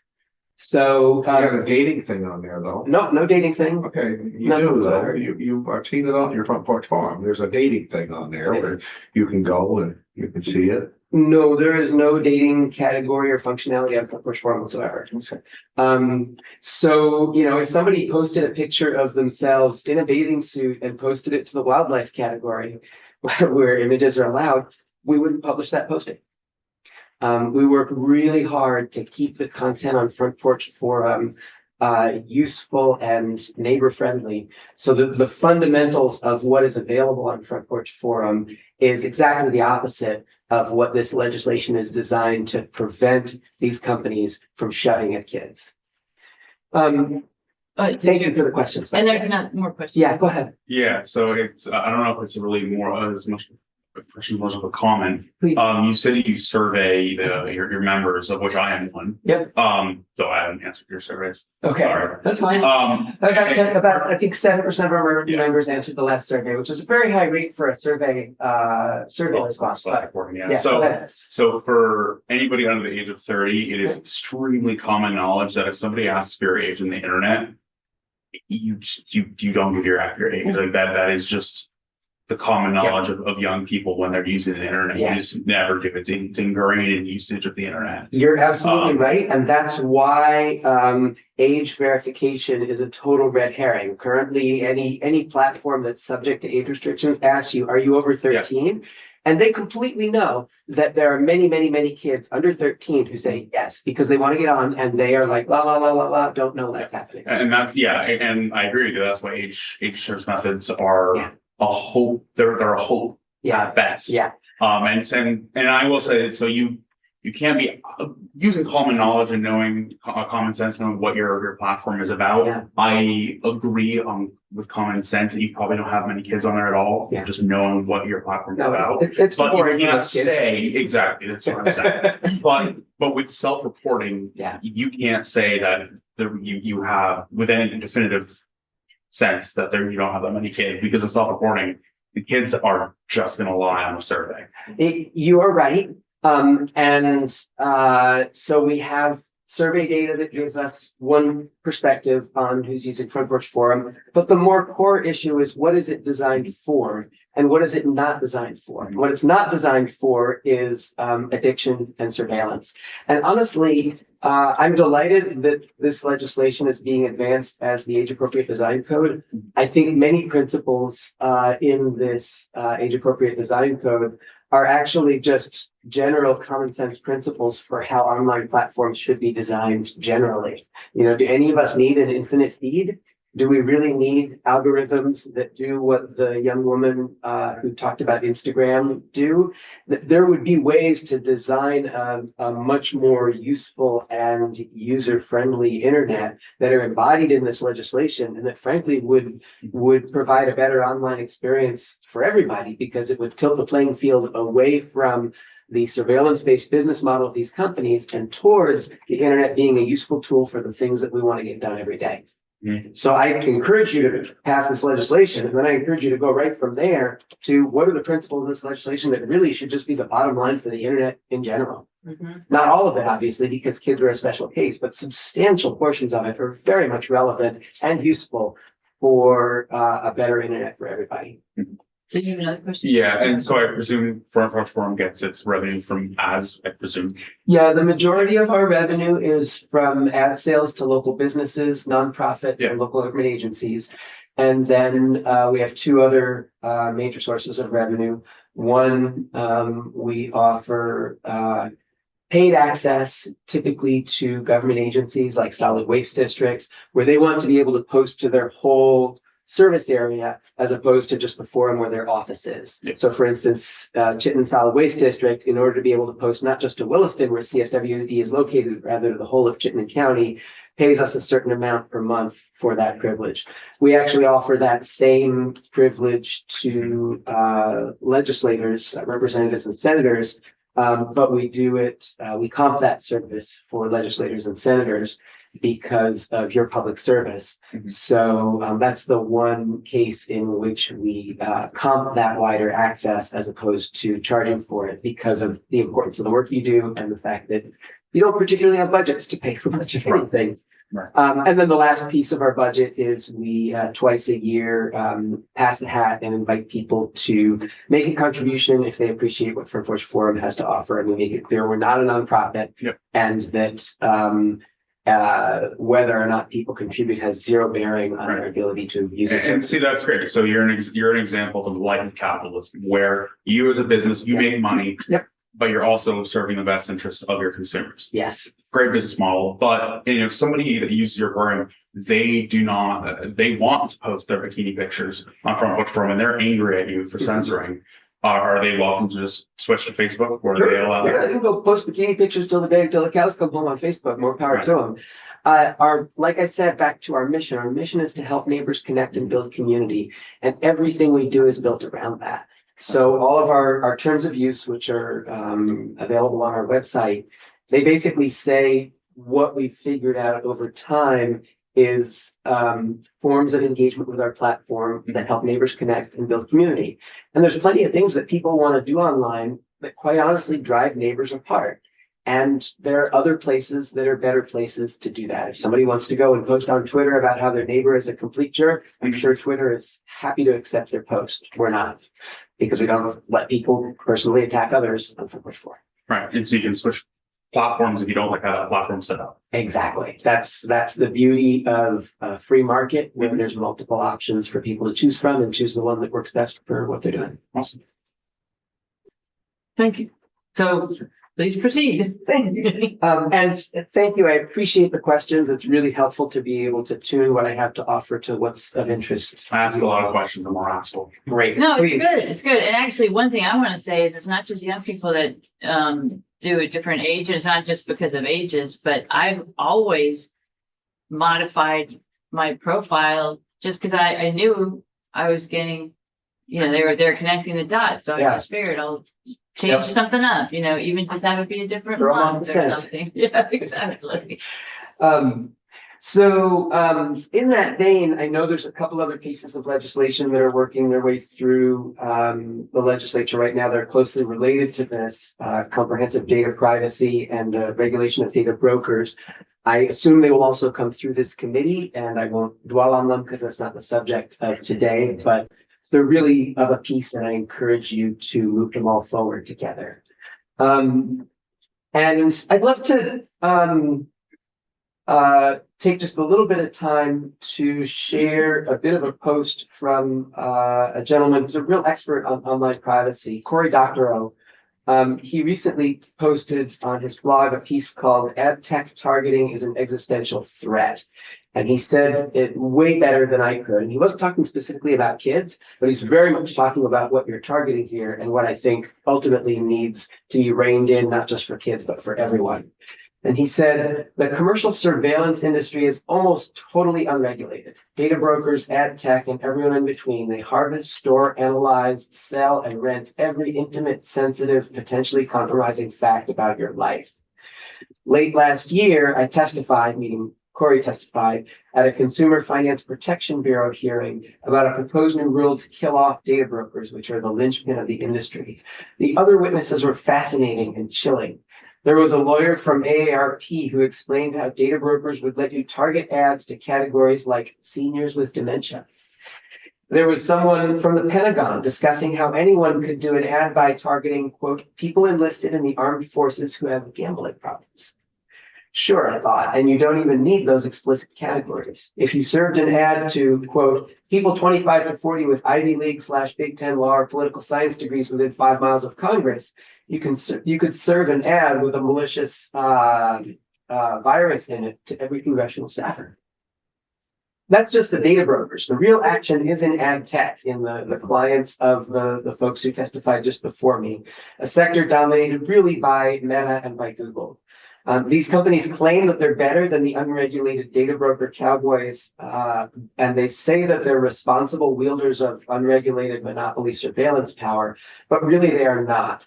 Meta has been repeatedly caught offering ad targeting to things like, quote, depressed teenagers. And Google keeps getting caught doing things like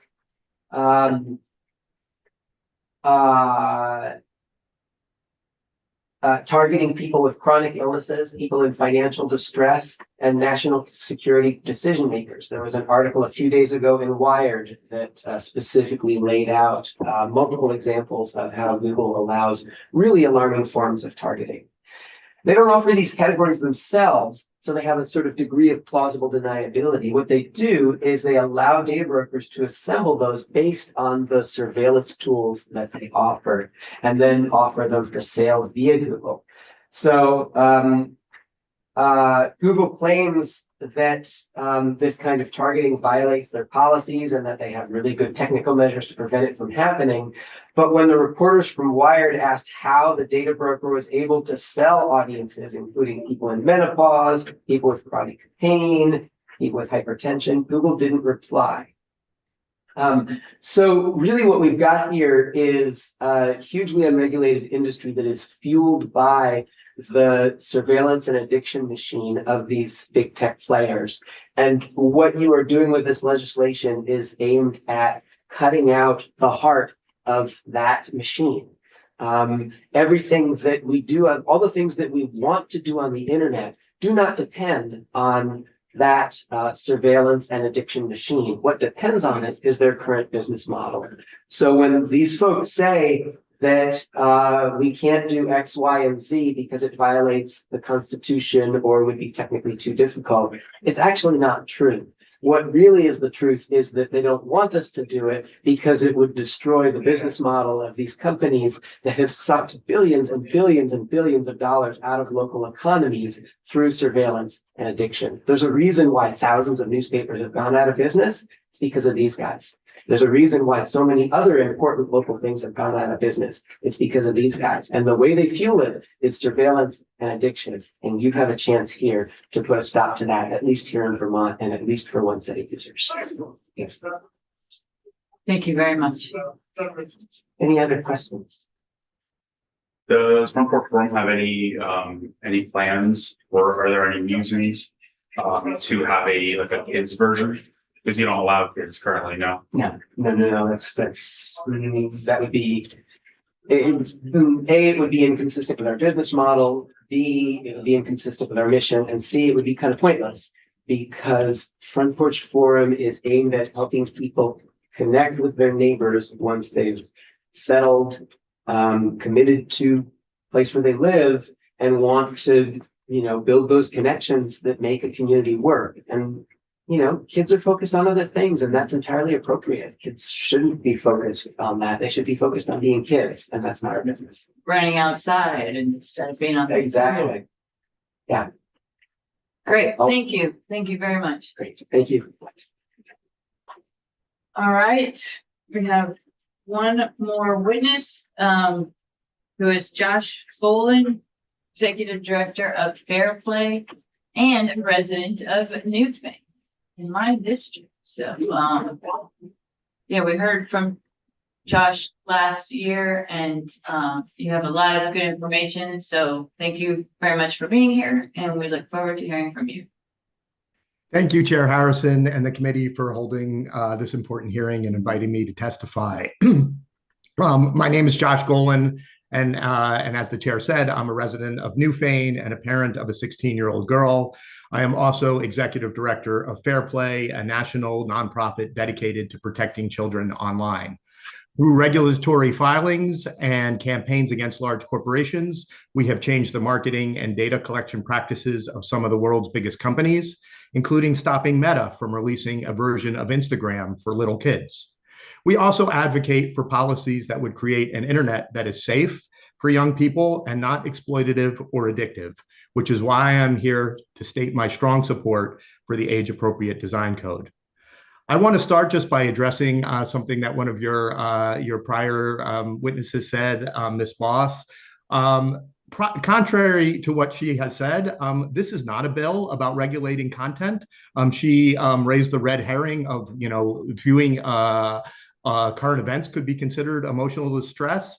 The bill has a very clear rule of construction that says the content of the media viewed by a covered minor shall not establish emotional distress or compulsive use. This is a bill about regulating how these platforms are designed, not about regulating anyone's speech. And that is important because social media platforms are deliberately designed to be addictive, or in industry speak, maximize engagement. Platforms use the reams of data they collect on young people and endless A/B testing to fine-tune their algorithms and design to increase engagement, because more time and activity means more revenue. And because the way these platforms engage with young people is largely unregulated, there's no obligation to consider and mitigate the harmful effects of their design choices on children and teens. These deliberate design choices have a devastating impact on young people. I work directly with families whose children have lost their lives to online harms, including suicide after cyberbullying and sextortion, fentanyl poisoning from drugs purchased over Snapchat, and accidental death from attempting dangerous viral challenges. And as documented extensively by Jonathan Haidt and others, unregulated social media has helped fuel a mental health crisis among our youth. The design choices deployed by social media companies to get young people to compulsively check and use their platforms are harmful to young people in two related ways. First, it leads to overuse, with over a third of teenagers saying they are on social media almost constantly. That displaces crucial online activities like sleep, exercise, and face-to-face interactions, which in turn undermines children's well-being. Second, these same design choices that drive compulsive use also harm children by sending them down dangerous and even deadly rabbit holes, fostering a culture of cyberbullying, and making young people more vulnerable to predators. For example, algorithms designed to maximize engagement fill young people's feeds with the curated content that is most likely to keep them online without regard for their well-being or potential harmful consequences. So on platforms like Instagram and TikTok, depressed teens are shown content promoting self-harms. And as Ava described before, young people interested in dieting are barraged with content promoting eating disorders. It can be hard for academic researchers to link specific design choices to harmful outcomes because social media platforms make it notoriously difficult to look under the hood. That's one reason this bill's transparency requirements are so welcome. But the platforms themselves already know all too well how their design choices are affecting young people. And thanks to whistleblowers and lawsuits, including one led by Vermont Attorney General Charity Clark, we now know the extent to which social media platforms implement and maintain profitable design features, even when their own research and employees are saying these features are harming kids. For example, Meta conducted an internal study that found a link between like counts and constant negative comparisons. Researchers at Meta further linked these negative social comparisons to multiple negative well-being outcomes, such as increased loneliness, worse body image, and negative mood. As a result, Meta ran a test program called Project Daisy, in which it hid like counts from a subset of users on Instagram. They found that it was effective in reducing users' experience of negative social comparison and had a statistically significant impact on young users' well-being. Nevertheless, Meta concluded that Project Daisy would hurt user engagement and chose not to implement the program, defunded the team that conducted the research, and still retains its visible like features by default on Instagram to this day. Meta has also known for years that its visual camera filters and effects are harmful to young users. One such set of filters can stimulate the effects of cosmetic surgery, Botox, and skin enhancements.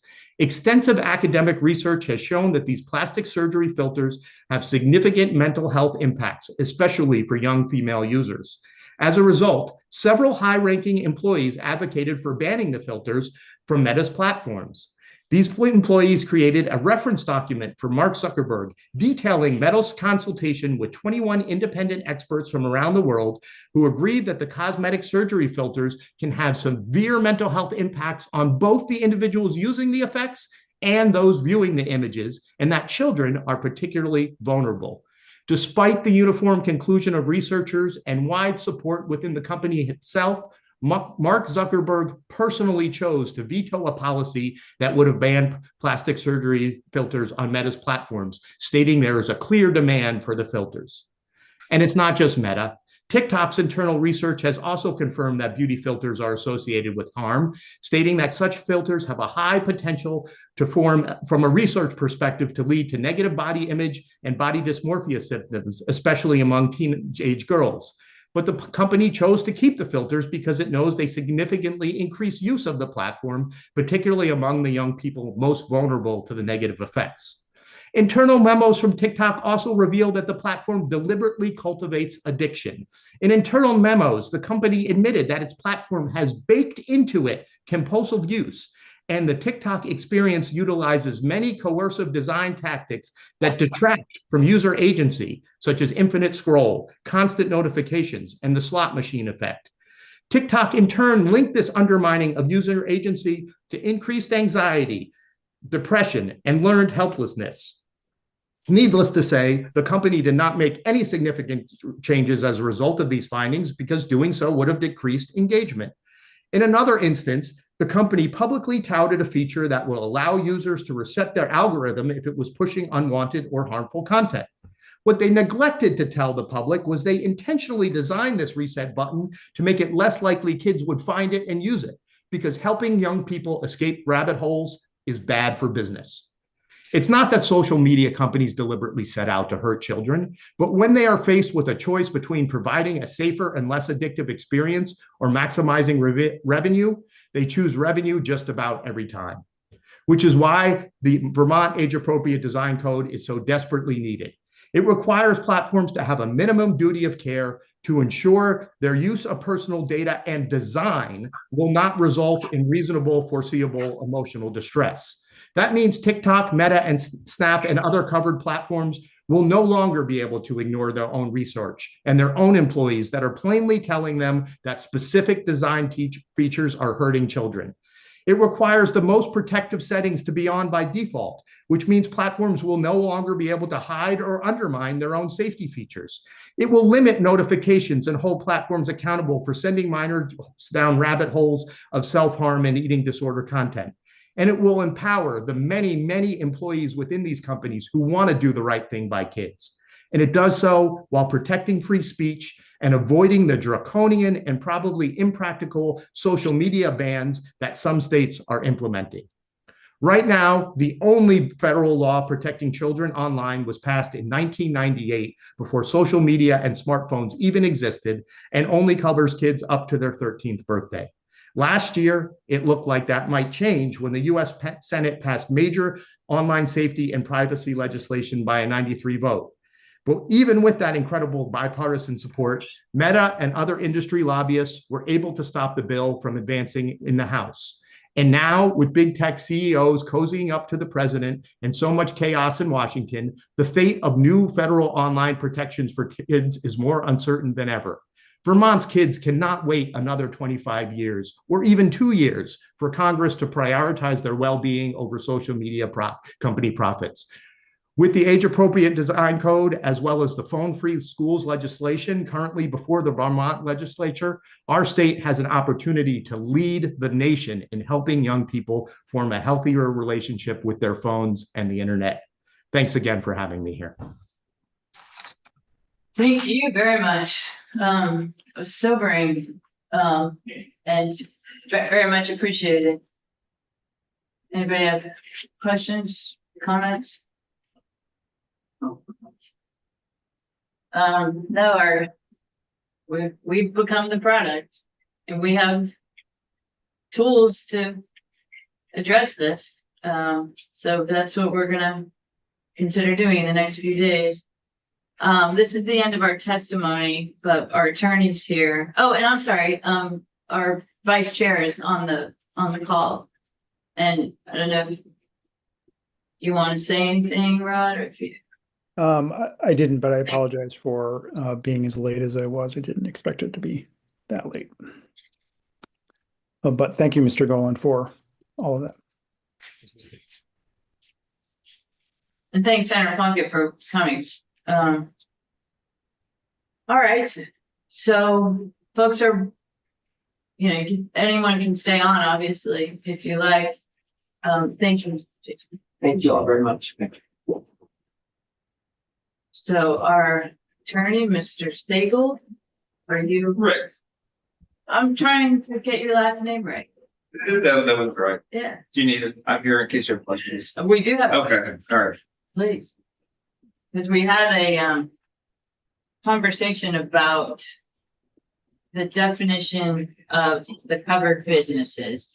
Okay. Because my understanding is that the intent is that those are businesses that provide online services and not either physical services or physical stuff like shoes or things like ski passes or vacation homes. So and that just because you can buy something online from a business does not mean that that business is covered. So if you could just please explain the intent and just how the language is. Yes. Rick Stagel, Office of the Legislative Counsel. Hey, can I get a Zoom link? Oh, I'm not even on the agenda. Yeah. No, I'm not on the agenda, so I just popped in and figured I would be here in case you have questions. I'll share my screen so we can look at the same thing. Looking at my screen. And we have to kind of remember, covered business, the definition starts with, it includes a sole proprietor partnership. It includes just about every kind of business, right? That's how we start. But then we narrow down the scope. We say, yeah, but you also have to process data. Yeah, but you have to have a service that is going to be quote unquote reasonably accessed by a minor. So I will kind of work through the committee through how that narrowing works, because it's not every business, it's not every partnership, it's not every corporation. So once I get that link, I will hop us through that language. Thank you. Got it.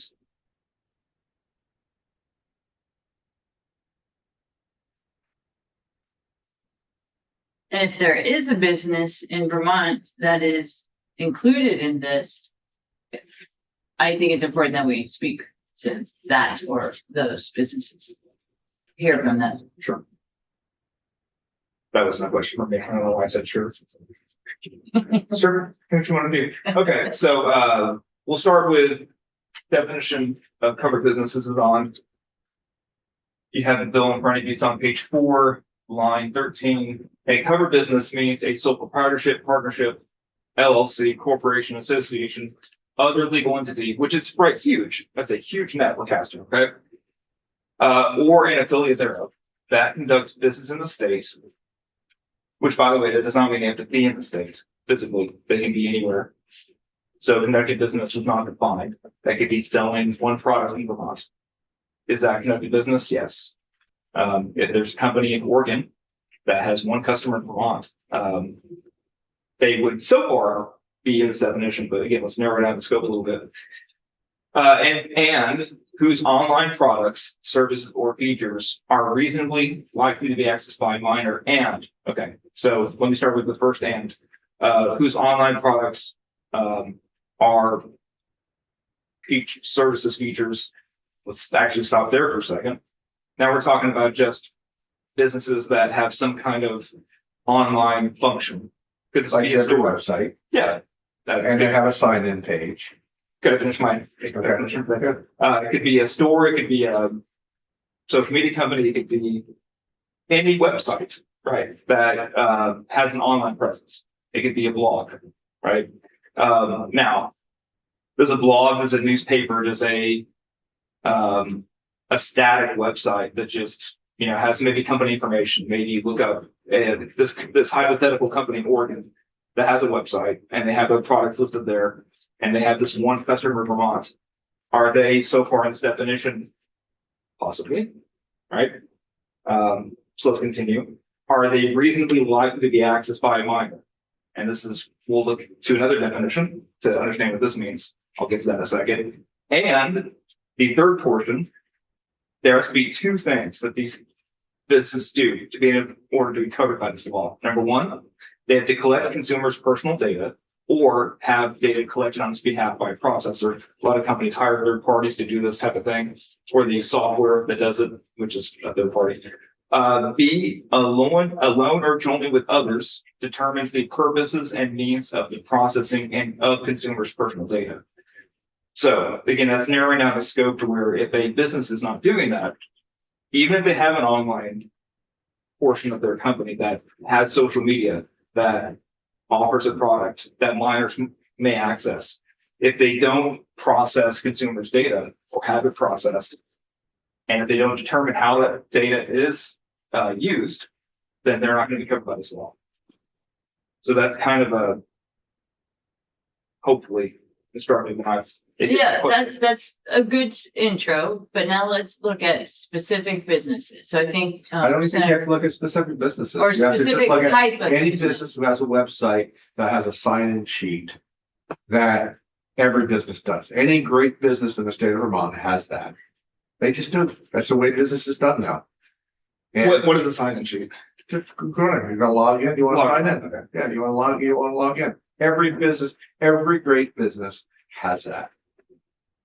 So some kind of member portal where they have some accounts. Every business has that. If you want to compete in today's business world in the state of Vermont, because you're not just trying to capture Vermont business, you're trying to capture all business, and they have that, and then they take that data and they use that to promote, and they use that to have newsletters and which they want to send to you and all of that. And then it's just the way business is done. It's not done what is trying to be portrayed here. That is how business is done in the 21st century. Yeah, and he's right. That Of business, course. that business with a member login portal where you put in your data, your address, your name, your email, which is fairly common to everyone. But a lot of websites have those features that so far they might be covered. However, are they reasonably likely to be accessed by a minor? And that's another thing to consider here. We're not gone through that step yet. But yeah, that business could be caught in the net right now. You want to go down to the reasonably? Yeah, please. accessed? Okay.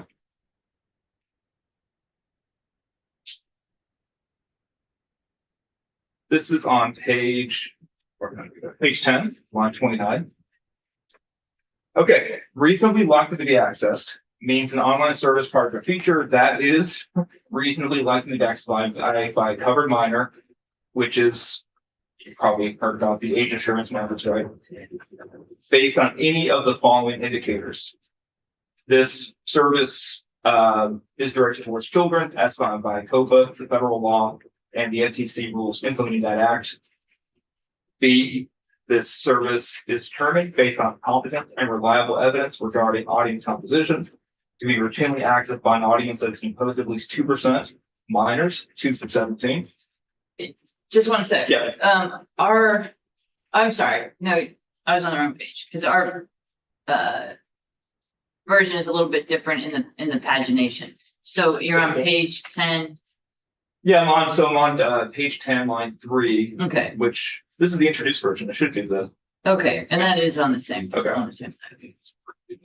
So C, these are all ors, by the way, or C, the online service part of the feature contains advertisements marketed towards minors. D, the audience of the online service based on internal company research is to be composed of at least 2% minors, 2 through 17, or the covered business knew or should have known that at least 2% of the audience of the online service includes minors 2 through 17, provided that in making this assessment, the business shall not collect or process any personal data that is not reasonably necessary to provide an online service product feature with which a minor is actively and knowingly engaged. So to go back to your example, Senator Ingles, a website that is a member login website. Could they be caught in this law if they might have 2% of their audience be minors? Then yes, they would be covered. And the point that I want to make as well is it could be any product. Mm-hmm. It could be any product that, as we've already heard, they can be addicted to anything.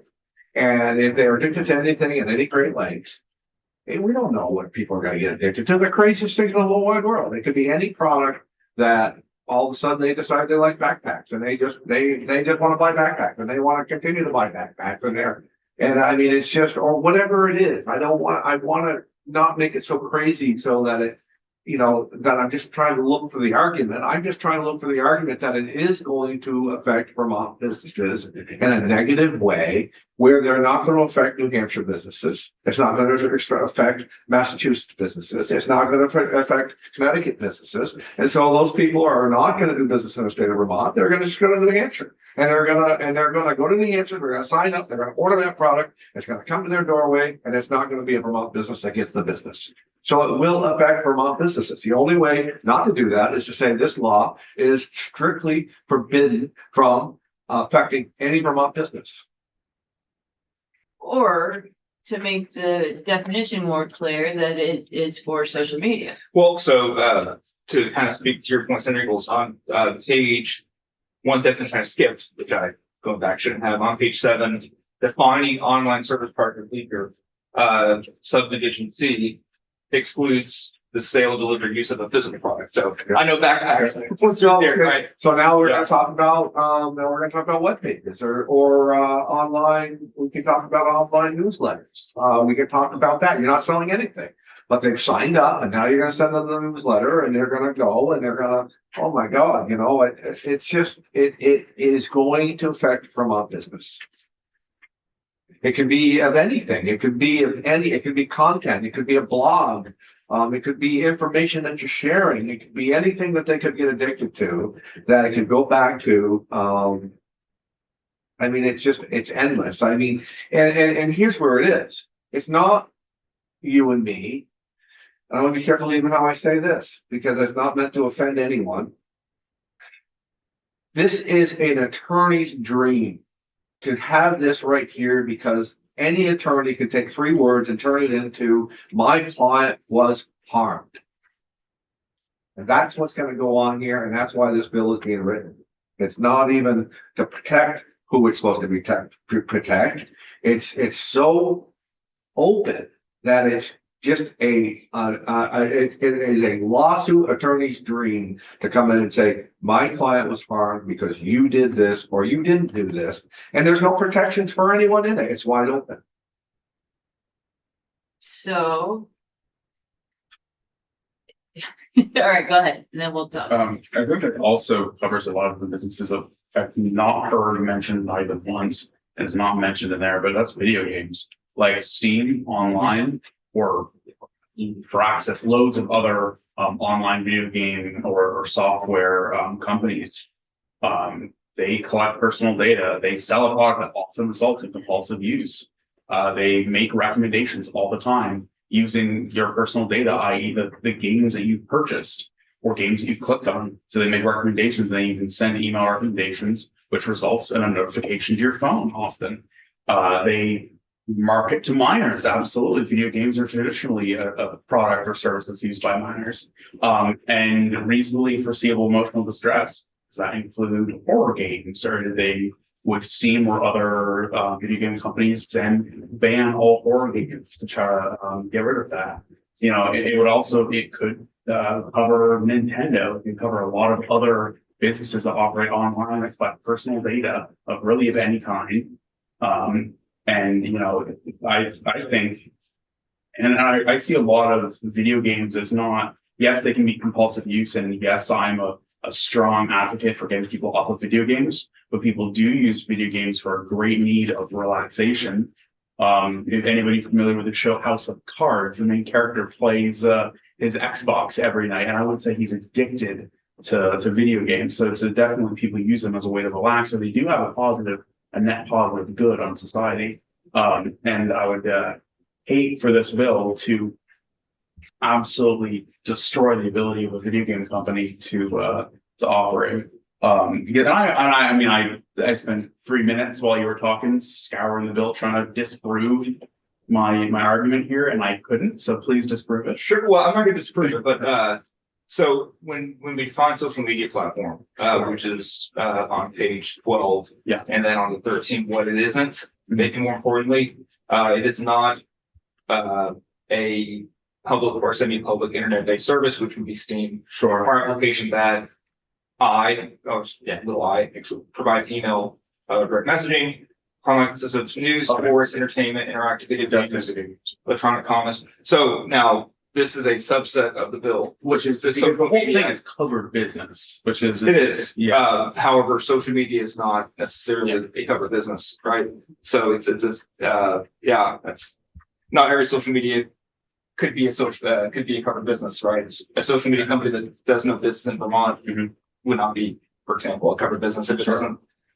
I can't think of one that wouldn't process data. A pretty bad social media company process data. But as far as social media is concerned, it would not include those kind of video games you suggested. Now, if you also want to include that in the other portions of the bill that provide content restrictions to minors, it's something to consider. Yeah, well, because you're citing the social media definition, but the social media definition isn't cited in the covered business definition. The covered business definition is cited in the minimum duty of care, which does cover all the other things. It's not just social media. Right. So under this and using that, video game companies definitely would be covered under the minimum duty of care section. They may not be, of course, covered under the section that specifically relates to social media use, because as you brought up, they do not cover the video game companies. But under any other section that does not specifically mention social media as defined, it would, at least it looks like it would cover video game companies. I think you're probably right. I wouldn't even think about that definition of, what an online service, but Yeah. Clear as mud. And you might hear from a video game developer as to they've been affected because so what you're looking at, this is a fairly unique bill. Other states have done this, and you've heard testimony about it's been unconstitutional. This Vermont version is a different take on it. not to say this is not going to be challenged. It probably will be because it's a new thing and it's, we're clearly toeing the line on what is and what's not content-based restrictions. However, this is a product of what has been maybe not worked in other states. And I think this is an attempt to say, let's try to find a way to get this, protect minors, but also not be unconstitutional. Is it going to work? I don't know. Okay, I'm not a judge. I'm not a constitutional scholar. But just so you all know, this is kind of the product of what maybe other states courts have said, this is bad. Don't do this. You have this, which is a different take on it. If that's helpful. Okay, so could you articulate the intent of what Vermont businesses, which types of Vermont businesses would be included in this? I said Eagles are not wrong in that, it's going to cast a wide net, but then you got to think about, are these companies doing things that most companies are not violating this law, I would say already, right? They're not doing things that are causing. If you're a website that sells backpacks, or if you're a website that just is a e-commerce website, you're not violating. If this were to become law, you're probably not violating the law. If you're a social media company, if you're some other company that has Vermont customers that provides, a feed, some kind of social media feed or news feed. Not every news company, but I'm almost exposed there. Right. News journalism is excluded from the definition. But if you are, while you're on that, if you're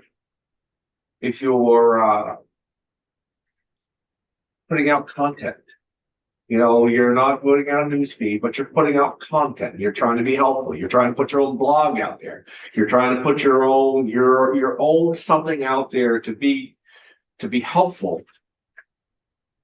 And I just can't quite articulate it to you. But it's, you're doing above and beyond what a traditional company would do, because you're trying to keep the engagement of that person who signed up with you on there longer or active, because that's what you're trying to do. And companies do that. They want to, even the best intended companies want you to stay longer with them. They want you to stay longer on their websites. They want you to stay longer with the browsing. And once you click off of that browsing, they want to find other ways to capture you so that you're going to come back to their website more and more and more to do business with them. And it's not that they're trying to be harmful to you. They're just trying to do business in a more modern way. And it's how business is done now. It's how business in the 21st century is done. And if I may, Chair Harrison? Yes. And just kind of jumping off of Senator Ingalls there, I think he hit the nail on the head, really, we're talking a lot about the covered businesses, and that's not really the crux of any of this. We really have to look at what the minimum duty of care is, and that's about designing the product in order to do this to children. And we've heard over and over again that this is abusing children, that getting them to go back to the website over and over again is good for business, and it's abusive. And then there are also other specific things that are things that they cannot do, which we know are abusive to children. And we have sort of I know everyone doesn't like lawyers, but we do have a code of professional responsibility. And if we bring frivolous lawsuits, we should lose our license. Further from that is what I think he didn't say it specifically, but Mr. Golan was talking about specifically Facebook and I think Google. These are publicly traded companies. And the board, the CEO, they have a fiduciary duty to their shareholders to make money. So quite literally, a lot of these companies, if they don't do this, if they don't target children to come back and back and back so that they can make more money, they'd be violating their fiduciary duty to shareholders. And those shareholders would then sue. So either way, the companies are are liable to suit, but either as under the Consumer Protection Act right now, or by violating their fiduciary duty. And I think what this does, it actually makes it easier for businesses. It says, businesses, these are the things that you can and cannot do. Here are the guardrails. So you're not going to be as open to suit, because otherwise it's just a general unfairness and deceptive practices. So I'm just hoping that we all don't lose the forest for the trees here, is that this could cover everyone in the entire universe. But what we're trying to prevent is something that harms children. And it's those specific things that we're looking at. In Senator Plunkett, very well spoken. But unfortunately, the mechanism is already in place. It's how businesses do business. And you are asking companies in Vermont who are going to do business in Vermont to go against the way that everybody is doing business. I get it that you want to protect the kids, but protect the kids in a way, you got to find a different way to protect the kids. I don't know how that is, but you are trying to change the way, this law is trying to change the way that business is done in the 21st century. Just towards children. Just towards well, because the children are going to get swept up in it, because they're going to do the same thing. It's not just children, it's even the way that adults do it. I mean, it's the way they do it, and kids are going to get swept up, and they are swept up in it. I get that, but you just got to find a way or find a mechanism that you aren't penalizing all businesses for children who get on there and get it's complicated. It is. Yeah. I'm for penalizing businesses that abuse children. And I'm sorry I'm late, but did we talk about adding to the bill the sort of like educational program We haven't talked about that. Because I really heard yesterday the importance of that being a key part of this as well. And I literally don't know how that would be right. That was something. I'm sorry. Something that parents can use to help them. And I was looking at the toolkit briefly, but you know, if it's something where we can help kids, we can help parents, then that should be. Sorry, Senator Plunkett. Email me because I'm actually submitting a bill about that. Oh, wonderful. Yeah. Wonderful. Okay, good. So we might want to add that language. You could. It would be more education related, and I'm not in favor of adding topics that are not really super germane in one bill. But I mean, it's. I'd love to get back to another point. Okay. Oh, and I'm sorry to keep jumping in here. Oh, go ahead, please. Is there a way that we can literally get a list of the Vermont businesses that could be affected? Because they all should be registered. That's what I'm trying to at least determine that, because I wanted to use Senator Major's business actually. I don't think that's one, but I thought I understood that they wouldn't be covered. Because you're talking about a new bill that, you have to have the businesses read the bill and figure out, are we covered or not? Right. Well, that's right. That would be a huge lift. Would be a huge list, yeah. Perfect. And what I've said is my best attempt at kind of explaining to you all, this wide net that gets narrower and narrower and narrower. This bill is mostly directed towards these large companies that, the name brand companies that are creating products that arguably, I can't say yes or no, they're doing this, but cause harm to minors. I think it's the intent of the bill. Again, right. No, I can't speak to intent. I should not. Well, my understanding is that is the intent. So if we need to make the language more specific, let's make the language more specific to make that clear. That is the intent. Okay. Do you think that's possible? So in the data privacy bill that's been introduced, you have language saying that how many, people do you process data for? If it's over a certain number, 100,000, whatever the number is, X number, 1,000 people, you are a covered business, right? When it comes to data privacy, it's not quite the same for this kind of bill, but that's one thing you do is how many members do you have? How many, do you have 5 people members? Do you have 5,000 people? Do you have 5 million people? That could be something you could consider, or how much, you can do revenue. Then that's not as maybe easy to sell is what's your revenue? How much of an effect do you have on kids when it comes to how much money you make, in Vermont? That's something you could do. I can think of some other methods. Yeah, why don't you, spend some time on this, please, because it's really important that we be very clear. And my understanding of our intent is that it is for social media companies. And that's why it was very specific that it was online service product or feature, a digital product.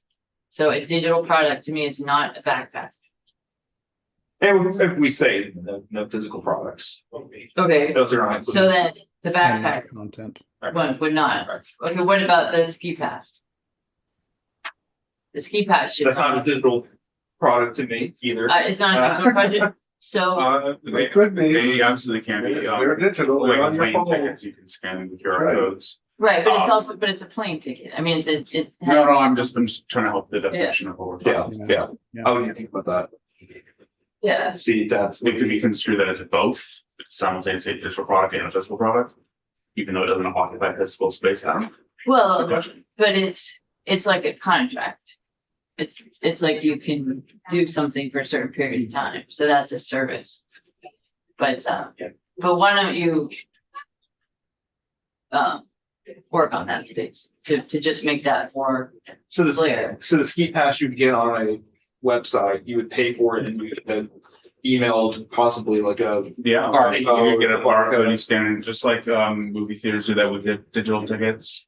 I kind of see it as a physical book versus a electronic book. They're both still the same thing. They do the same thing, accomplish the same thing. They're just in a different medium. But is that company producing a product that is harmful to minors? No, I'm. That's where it is, exactly. It's what's harmful to minors, anything they get addicted to. But a digital It should be product designed that way. should be, to me, a digital product is something that is only digital. It doesn't have a component in the real world. And skiing is in the real world, and going on a plane is in the real world.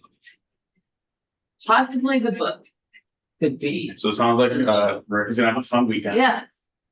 I already had so much planned. Yeah. I'm thinking, if the addiction thing, you could be more clear on what that is. What does it mean to be addicted to a product? That's kind of a hard thing.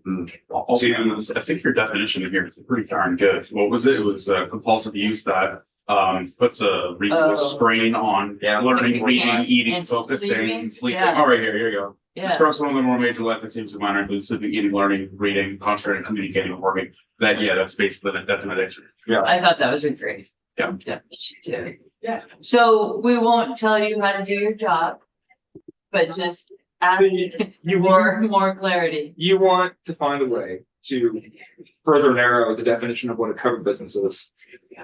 I want just larger social media companies. Is that what you're really looking to cover here? Or small social media companies. The social media is the harm.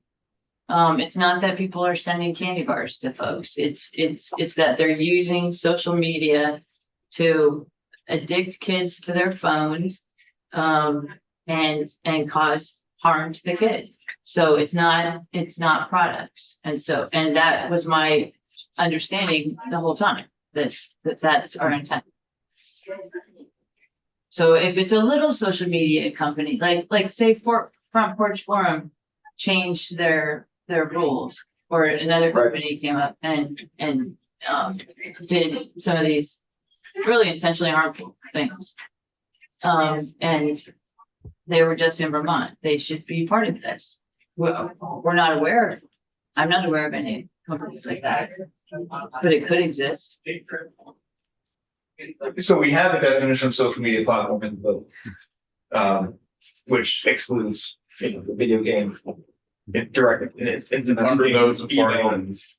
So what am my thinking, just without, I should not say this yet, but my thinking just right now is that, well, maybe those should be the covered businesses, are the social media platforms. And they are the ones that owe the minimum duty of care. They're the ones that must be transparent. They're the ones that must come up with age assurance. Just to mull that around. I think that, that would definitely weigh on my concern about the video games. Social media companies are not video game companies. So actually, Facebook does have a lot of game. Oh gosh.